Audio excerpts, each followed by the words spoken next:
Hello and welcome to our 18th COVID-19 market update with Thomas Caldwell. Today is December 10th, 2020, and believe it or not, it has been about 38 weeks since we started social distancing and self-isolating. Now, Tom, a 90-year-old woman in the UK was the first in the world to receive the COVID-19 vaccine. Once the vaccine is more widely available, what do you believe that'll do to our economy?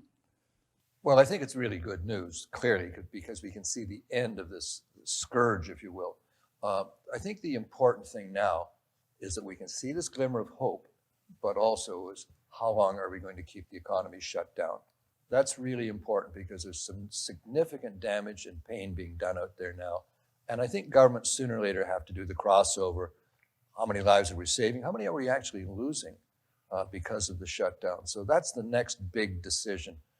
I would hope that we can release the shutdowns earlier than later. We just have to rely on people using masks, distancing, the basic stuff that we all kind of know. The good news about these vaccines is that it came up so quickly, and nobody's going to give President Trump credit for it, but he was a driving factor in making it happen so quickly.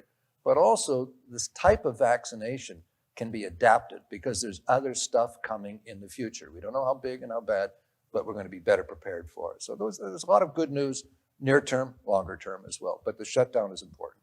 So now we just have a few weeks left before the end of 2020. And a lot of people are looking forward to that. What does that mean for the stock market? Yeah, this is like the year that never was. But in the stock market, it's been a pretty good market on balance because we're actually near where we were before this whole thing started. So there has been some optimism there. I think between now and year, and you're not going to see a great deal of tax loss selling because everybody's done well. I think the thing you have to watch is just early into January. One of the important things these days is the Georgia election for the two senators. If they end up both being Democrats, that could be problematic for the market because that gives the Democrats and some of their left-wing leaning factions free rein. Whereas at least a couple of Republicans would put a check on some of those policies, although America does need some more social policies, healthcare type of thing.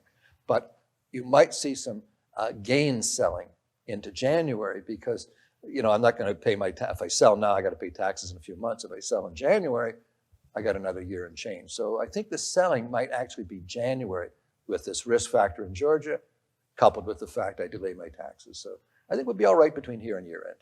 Thank you so much, Tom. Thank you. And thank you all for watching. Bye for now.